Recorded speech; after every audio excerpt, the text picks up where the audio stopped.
그래서 오늘 이렇게 큰 은혜 주신 하나님께 감사드리고, 자, 오늘 하나님 말씀은요, 로마서 13장 8절에서 10절까지 말씀을 살펴보도록 하겠습니다. 제목은 저희가 새로운 삶 이제 6번째 시간이고요, 참된 사랑이라고 제목을 지어봤습니다. 자, 2주 전에 우리는 어떤 말씀을 배웠죠? 원수를 사랑하라 라는 말씀을 배웠습니다. 속으로 욕하면서 억지로 행동으로만 하면서 사랑하는 게 아니고, 실제로 어떤 법적인 책임을 물어야 되는 게 있다면 국가의 그 정의의 실현은 맡기고 우리는 마음으로 그를 용서하고 사랑하라 라고 배웠습니다. 자, 그런 사랑을 누가 할 수 있습니까? 여러분이 할 수 있습니다.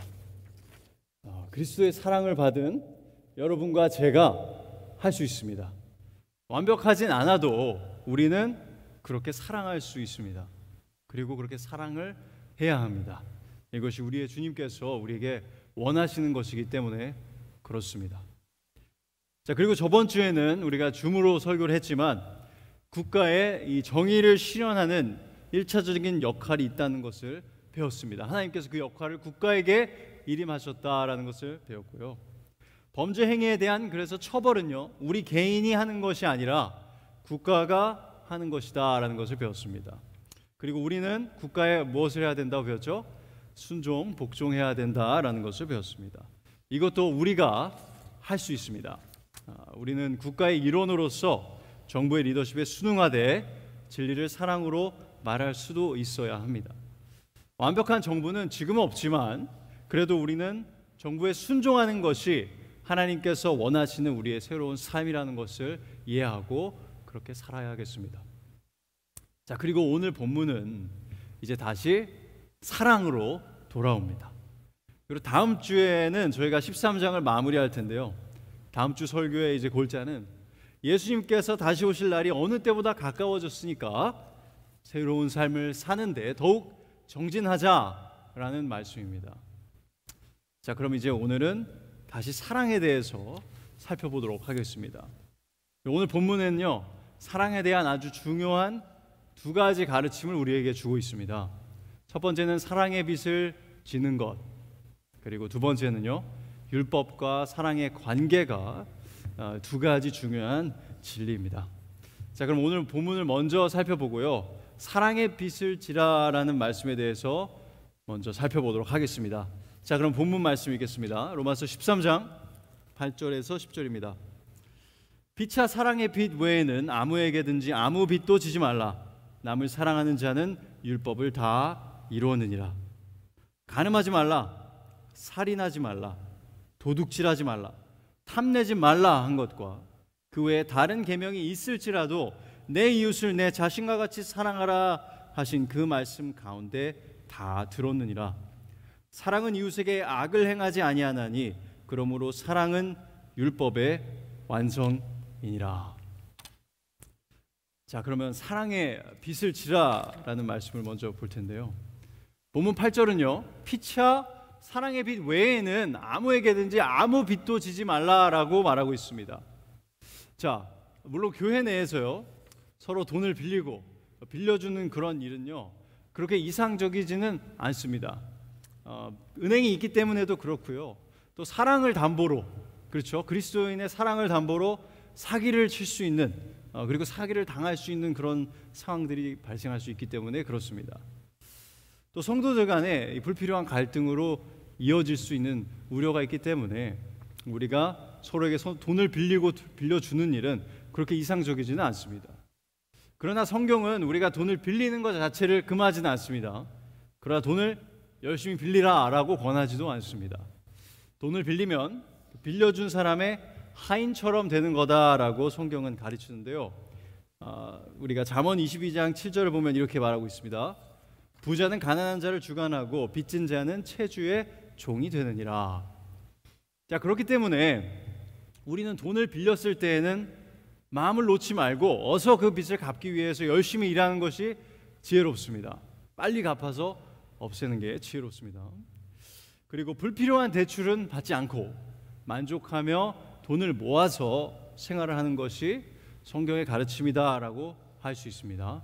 왜냐하면 이 욕심은 우리를 올무에 가두기 때문에 그렇습니다. 자, 그러나 오늘 본문 말씀의 더 핵심적인 가르침은 불필요한 대출을 받지 말라는 가르침이 아니라 서로 어떤 빚을 지라고요? 사랑의 빚을 지라라는 말씀입니다. 자, 우리가 돈을 빚을 지는 것은 잘 이해를 합니다. 제가 만약 집세 낼 돈이 없어서 돈을 빌리면 제가 빚을 지는 겁니다. 그렇죠?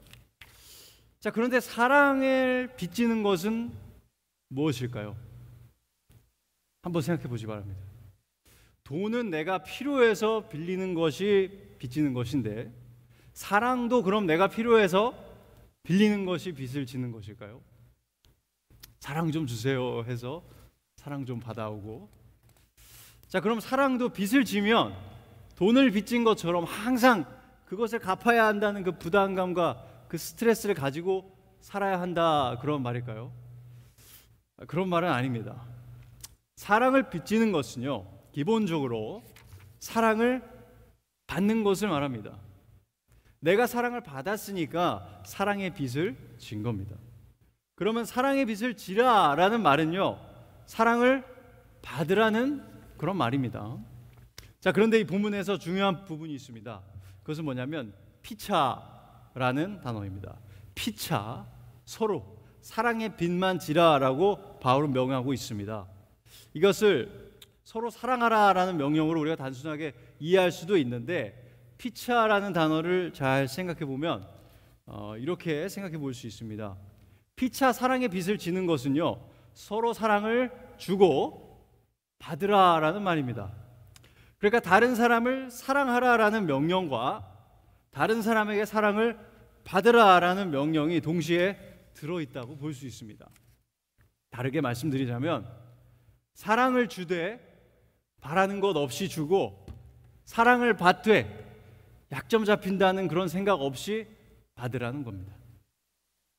이런 사랑을 받으면 부담스러운데 라는 생각이 우리의 일반적인 생각입니다. 사랑도요, 요즘 세상에서는 짐처럼 여겨집니다. 그런데 이것은 참된 사랑의 본질을 우리가 모르기 때문에 하는 생각입니다. 자, 고린도전서 13장 5절은요, 사랑은 자기의 유익을 구하지 않는다라고 말합니다. 자기의 유익을 구하는 사랑이 우리가 익숙한 사랑입니다. 뭔가를 원하는 게 있으니까 사랑을 주는 것. 내가 이만큼 사랑을 주면 저 사람도 이만큼 나한테 주겠지, 아니 더 많이 주겠지 라는 생각이 우리의 일반적인 생각입니다. 아주 지극히 인간적인 계산법이죠. 그러나 우리는 지금 어떤 삶에 대해서 배우고 있습니까? 그리스도인의 새로운 삶에 대해서 배우고 있습니다. 예수 그리스도의 은혜로, 그분의 희생으로 새로워진 우리의 삶을 말하고 있습니다. 그래서 우리는 서로 사랑하라라는 명령을요, 지극히 인간적인 사랑을 서로 주라라는 것으로 이해해서는 안 됩니다.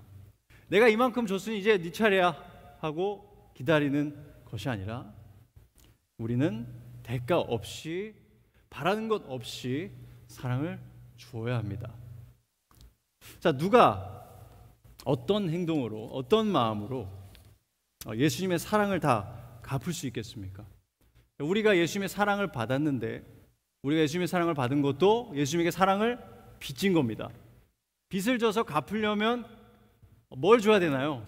예수님의 생명의 그 값에 상응하는 대가를 우리가 주어야만 그 빚을 우리가 갚을 수 있습니다. 그러나 여러분, 세상에 어떤 것들을 다 가지고 와도, 모든 진귀한 걸 다 가지고 와도 예수님과 버금가는 것이 있습니까? 없습니다. 모든 걸 다 합해도 예수님의 발톱에 때만큼의 가치도 없습니다. 자, 그래서 우리가 예수님이 주신 사랑을요, 우리가 절대로 갚을 수가 없습니다. 그래서 우리는 예수님에게 사랑을 빚진 사람들입니다. 갚을 수 없는 사랑을 빚을 진 사람인 거죠. 자, 그렇게 빚을 진 사람으로서 우리가 이제 서로를 사랑하는 건데요, 뭘 받으려고 사랑을 주는 게 아니라 그리스도께서 하신 것처럼 그냥 주는 겁니다. 그냥 대가 없이 사랑을 주는 것입니다. 우리는 그리스도에게 사랑을 빚진 자로서 서로에게도 이런 사랑을 해야 합니다. 받을 생각 없이 주는 사랑, 이런 사랑을 우리가 해야 하는데요. 피차 사랑의 빚을 지라는 것은 줄 뿐 아니라 그렇게 받으라는 겁니다. 그러니까 어떻게 보면요, 다른 사람만 사랑의 빚을 진 채무자로 만들지 말고 우리도 사랑의 빚을 진 채무자로 살아야 된다, 그런 말입니다. 좀 말이 이상하죠? 우리 빚 지고 사는 거 안 좋아하는데 사랑의 빚을 지란 말이고 말하고 있습니다. 자, 우리는 다른 사람을 사랑해야 하고 또 다른 사람의 사랑을 받을 줄 알아야 합니다. 어떻게 생각해 보면 우리 교회는 이렇게 사랑을 주는 분들이 참 많습니다. 다른 사람의 필요를 채워주는 그런 분들이 많은데, 어떻게 보면 사랑을 받는 데는 좀 이렇게 덜 익숙한 것 같습니다. 주기는 주는데 받으라고 하면 이렇게 뒤로 주춤하게 되는 그런 모습들을 우리가 볼 수 있어요. 자, 왜 그렇죠?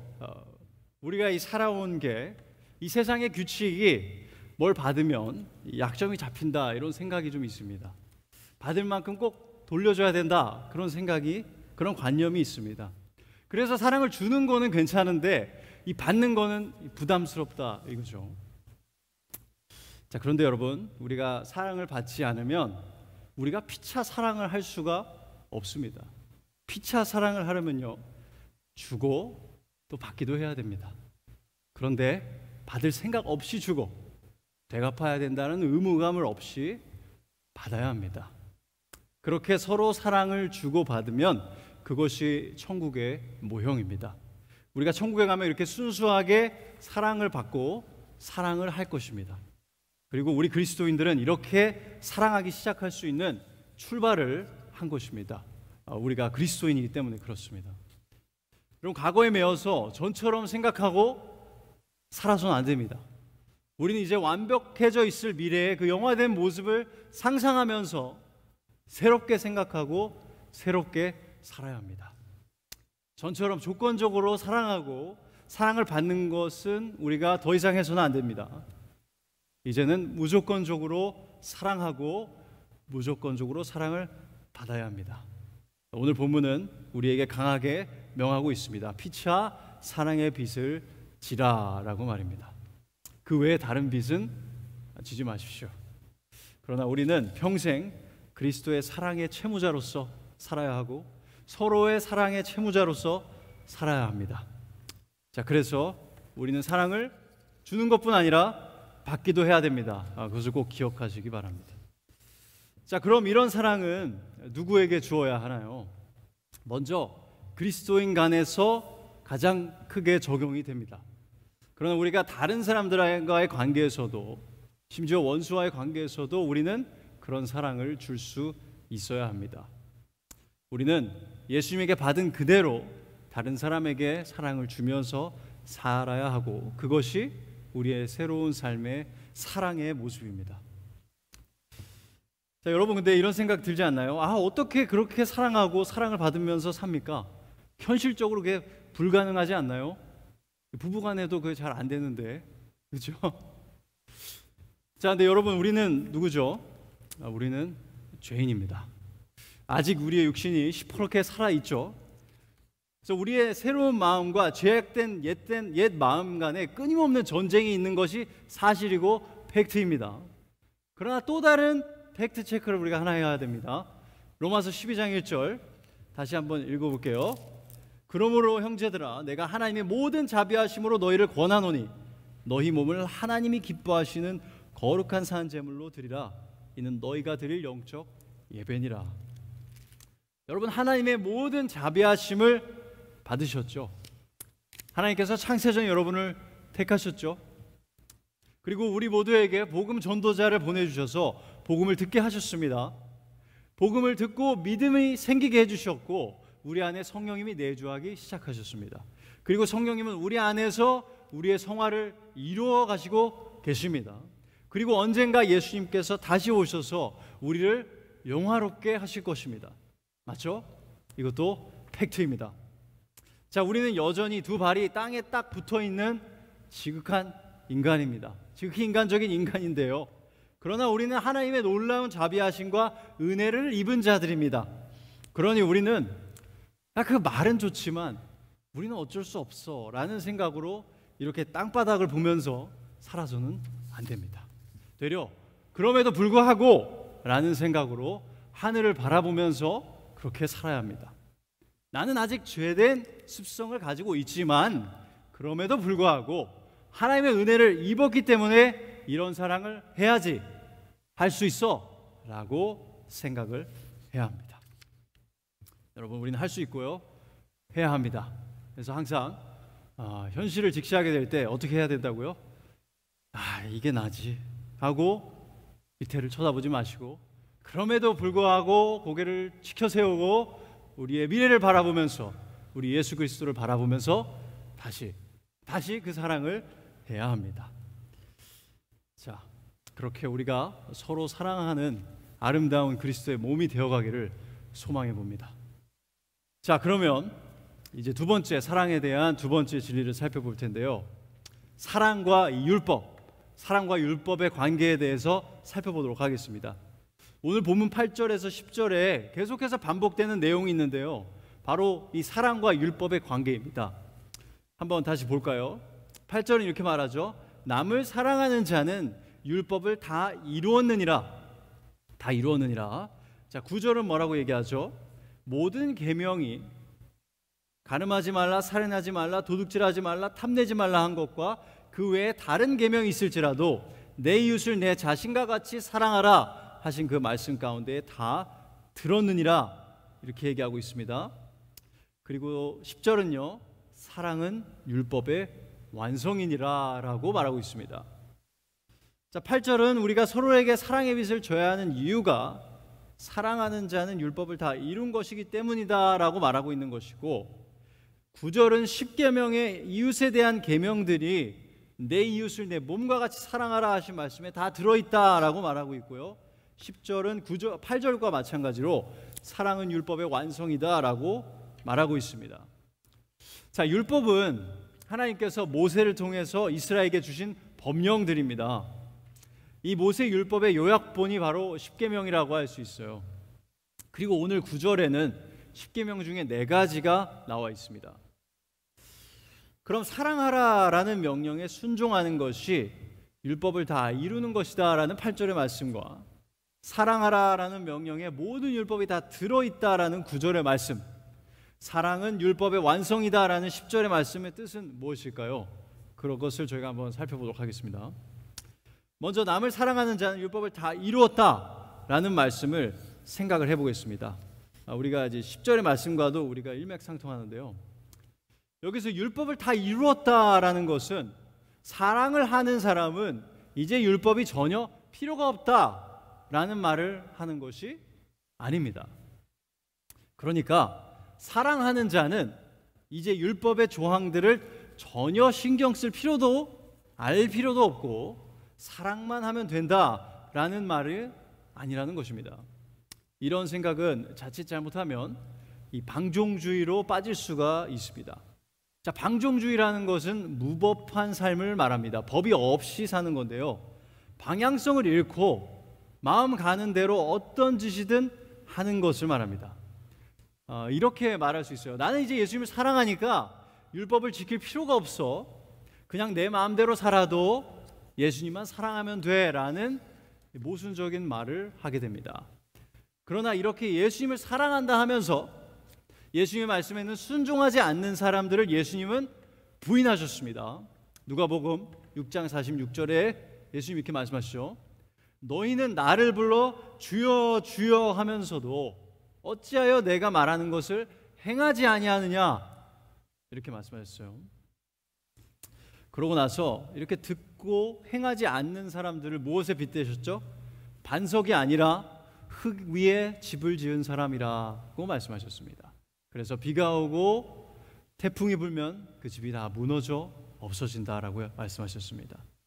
그래서 나는 예수님을 사랑하니까 아무런 법도 필요하지 않아, 율법이 필요 없어 라는 생각은 자칫 잘못하면요, 방종주의로 갈 수 있습니다. 그래서 이 방종주의에 대해서는 저희가 마지막에 다시 다루도록 하겠습니다. 그럼 다시 본문으로 돌아와서요, 사랑하는 자는 율법을 다 이루었다라는 것은 어떤 말일까요? 이것은 사랑이 있어야만 율법을 올바르게 이룰 수 있다라는 말입니다. 그러니까 사랑이 없으면 율법을 완전하게 지킬 수 있다? 없다? 없다는 것입니다. 그러나 사랑이 있으면 율법을 바르게 온전하게 지킬 수 있게 된다라는 이야기입니다. 영국의 유명한 존 스토트 목사님이라는 분이 계셨는데 그분이 이렇게 기록을 하고 있습니다. 사랑은 그 방향성을 위해서 율법이 필요하고 율법은 그 감동을 위해서 사랑이 필요하다. 다시 말씀드릴게요. 사랑은 그 방향성을 위해서 율법이 필요하고 율법은 그 감동을 위해서 사랑이 필요하다. 자, 여기서 우리가 먼저 주목해야 할 것은요, 바로 방향성입니다. 율법은 사랑에게 올바른 방향성이 무엇인지를 알려줍니다. 어떻게 하는 게 참으로 하나님을 그리고 이웃을 사랑하는 것인지 알려주는 것입니다. 9절을 다시 볼까요? 4가지 명령이 나와 있습니다. 간음하지 말라, 살인하지 말라, 도둑질하지 말라, 탐내지 말라. 자, 부정적인 명령이 지금 나와 있는데요. 여기서 바울은 10계명 중에 4가지 계명을 언급하고 있다고 말씀드렸습니다. 여러분, 만약에 이 율법의 조항이 없다면 우리의 사랑은 어떤 모습이 될 수 있을까요? 아마 우리의 죄로 인해서 금방 변질되고 말 것입니다. 그 사랑은 마치 길들여지진 않은 야생마와 같을 것입니다. 어디로 가야 하는지, 무엇을 해야 하는지 모른 채 여기저기 신나게 뛰어다닐 것입니다. 그러니까 율법이 없는 사랑은 케오스, 즉 혼돈으로 우리를 인도합니다. 내가 사랑하니까 아내도 한 명 이상씩 가지고 내가 너무 사랑하는 사람을 괴롭히는 그 사람의 목숨을 그냥 앗아가고 내가 사랑하는 사람이 원하는 것이 있으면 누구의 것이든 훔쳐와서 선물로 주고 내 눈에 좋아 보이는 것은 무엇이든지 가지려고 하는 그런 모습이 될 것입니다. 율법이 없는 사랑은 결국 하나님의 뜻과 반대되는 길로 우리를 인도합니다. 왜 그렇죠? 우리는 죄인이기 때문에 그렇습니다. 죄인으로의 본성을 갖고 있기 때문에 그렇습니다. 그래서 우리는 이 율법이 필요합니다. 율법이 있어야 우리는 바르게 사랑할 수 있습니다. 한 명 이상의 이성을 연인으로 두는 것이 참된 사랑이 아님을 알아야 바르게 아내를 또 남편을 사랑할 수 있습니다. 내가 사랑하는 사람이 원하는 게 있어도 내가 원하는 게 있어도 훔치는 것이 옳지 못하다는 것을 알아야 열심히 일해서 번 돈으로 사줄 수 있습니다. 내가 사랑하는 사람을 괴롭히는 사람이 있어도 살인은 옳지 못하다라는 것을 알아야만 그 사람을 바른 자세로 대할 수 있습니다. 이렇게 율법은 우리의 사랑에 재갈을 물리고 훈련을 시킵니다.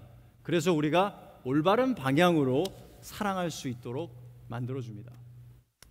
그러면 반대로 사랑이 없는 율법은 어떤 모습일까요? 사랑 없이 율법을 순종하는 모습은 어떤 모습일까요? 사람들 앞에서는 깨끗한 척하여도 아무도 보지 않는 곳에서 몰래 간음을 일삼을 것입니다. 실제로 살인을 하진 않아도 미워하는 사람을 죽도록 못 살게 굴 것입니다. 보이지 않는 방식으로. 대놓고 도둑질은 하지 않아도 남의 것을 탐내고 합법적으로 빼앗을 궁리만 할 것입니다. 이렇게 사랑은 없고 율법만 있는, 율법에 대한 순종만 있는 모습은 마치 재갈을 물려 있는데 말이 죽어 있는 것과 같습니다. 생명력이 없습니다.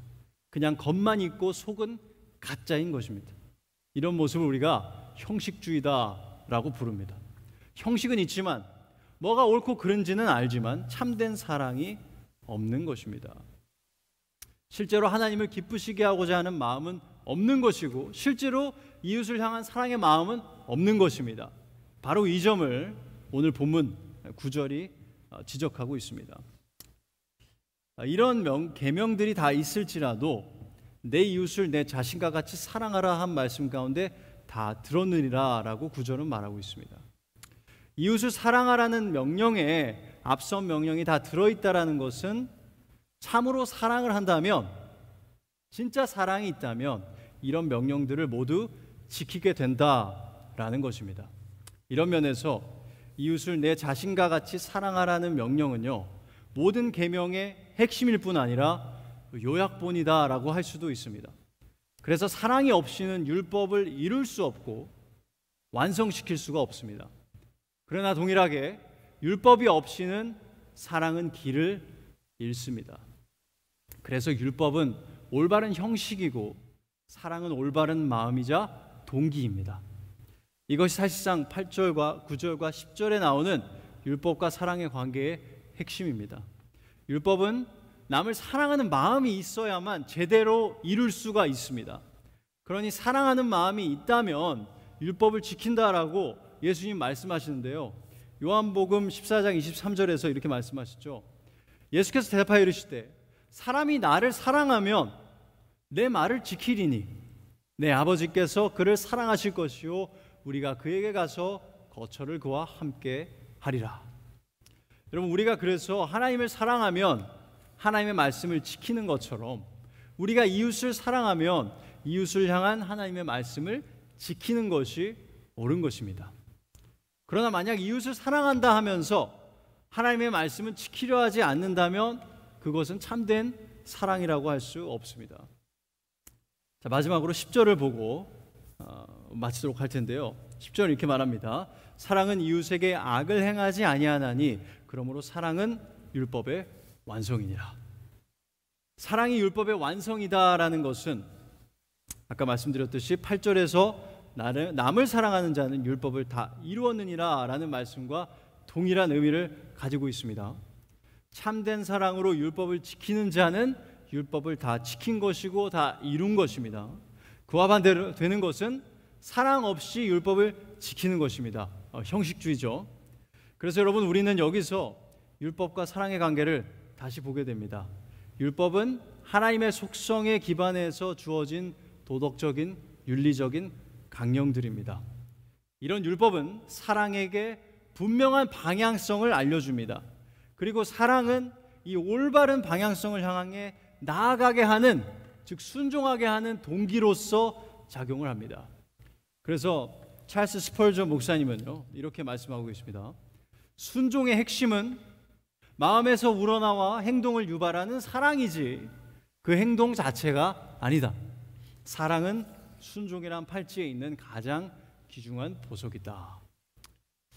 자, 여러분, 우리가 일반적인 사랑의 관계에서 어떤 선물을 받으면요, 그 선물 자체가 좋아서 기쁜 건가요? 아니면 그 선물을 준 그 마음이 기쁜 건가요? 그 마음이 기쁜 것입니다. 그 순수한 사랑의 마음 때문에 감동이 밀려오는 것입니다. 마찬가지로요, 사랑이 있어야만 율법이 완성이 되는 것입니다. 그러나 그렇다고 해서 사랑이 있으면 율법은 이제 다 버려도 된다라는 것은 절대 아닙니다. 마태복음 5장 17절에서 예수님은요, 자신이 율법을 폐하러 온 것이 아니라 완전하게 하기 위해서 오셨다라고 말씀하셨다는 걸 우리 기억해야 합니다.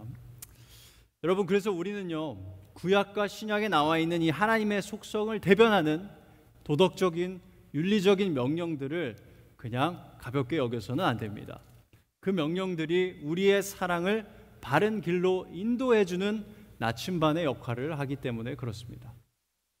자, 그러면 이제 마지막으로 사랑과 율법, 혹은 사랑과 율법에 대한 순종의 관계를 잘못 이해하면 빠질 수 있는 그 두 가지 실질적인 문제에 대해서 좀 더 생각을 해보도록 하겠습니다.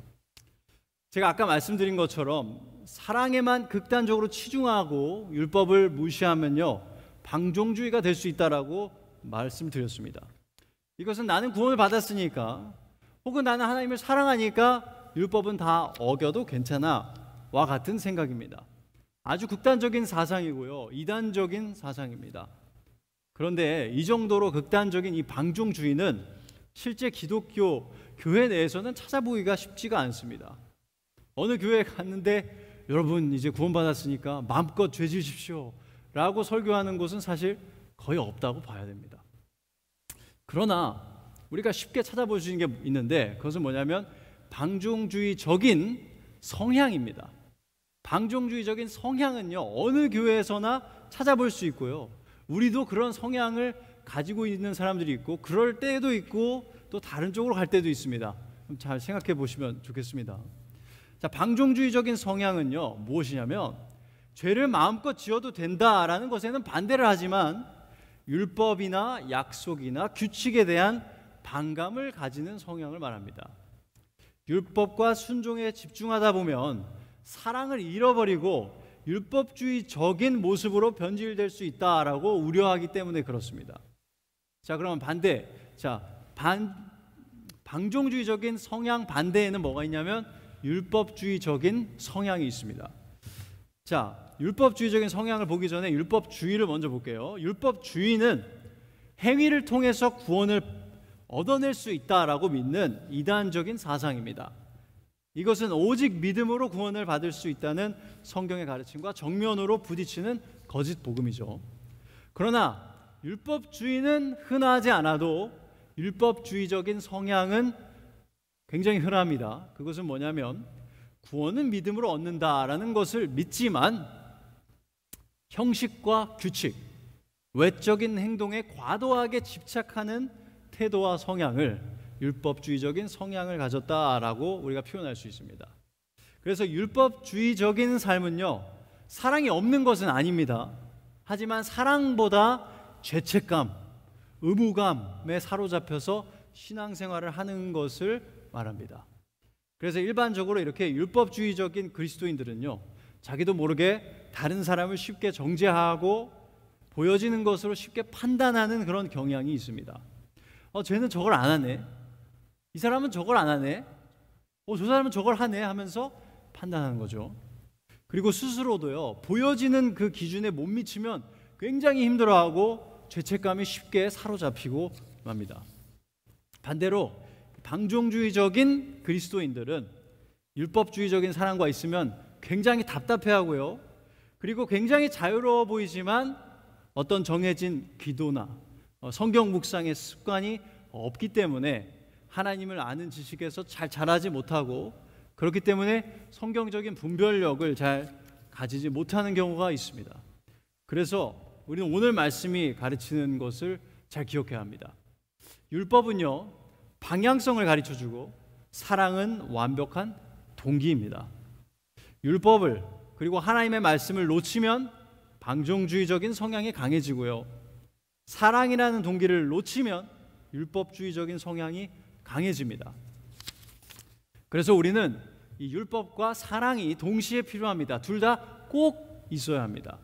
우리의 새로운 삶에서 우리는 하나님의 율법 그리고 더 나아가서는 하나님의 말씀과 그리고 진실된 사랑을 둘 다 추구해야 합니다. 내가 너무 죄책감에 사로잡혀서 신앙생활을 하는 것 같다면 더 사랑을 가지고 할 수 있도록, 더 기쁨을 가지고 할 수 있도록 기도해야 하고요. 또 반대로 내가 너무 자유롭다, 어떤 규칙도 없고 내가 하나님 말씀을 아는 데서 자라나가지 못하는 것 같다 하면 하나님의 말씀을 묵상하고 기도하는 그런 습관과 그런 규칙들을 스스로 만들 필요가 있습니다. 자, 그래서 우리가 오늘 말씀을 이렇게 살펴봤는데요, 우리는 서로 사랑하고 사랑을 받는 그런 사랑의 빚을 지는 삶을 살아야 합니다. 그리고 우리의 이웃을, 모든 사람들을 내 몸과 같이 사랑해야 합니다. 그리고 우리가 다른 사람을 사랑할 때 내 마음 가는 대로 하는 것이 아니라 하나님의 율법을 따라서 사랑을 해야 한다라는 것을 기억해야 합니다. 그리고 동시에 율법을 알고 순종하지만 사랑이 없으면 겉만 번지르르한 생명력이 없는 마네킹과 같다라는 것을 기억해야 합니다. 사랑은 율법의 완성입니다. 사랑이 없이는 율법을 지킬 수가 없고요, 율법이 없이는 사랑은 길을 잃습니다. 우리는 하나님이 기뻐하시는 방식으로 남을 사랑하고 섬기는, 그러나 사랑으로 섬기는 그런 균형 잡힌 신앙생활을 하기를 소망합니다. 기도하겠습니다. 하나님 감사합니다. 오늘 하나님 말씀을 통해서 저희가 올바른 사랑은 하나님의 말씀을 기반으로 했을 때에만 가능하다는 것을 배웠습니다. 또 하나님의 말씀을 순종할 때에 그 그 말씀에 올바르게 순종할 수 있는 방법은 정말 사랑으로 해야 된다라는 것을 배웠습니다. 하나님, 저희들이 균형 잡힌 그런 신앙생활 할 수 있도록 도와주시고 사랑으로 하나님의 말씀을 순종하면서 그렇게 살아가는 저희 모두가 될 수 있도록 도와주시옵소서. 감사드리며 예수 그리스도의 이름으로 기도드렸습니다. 아멘.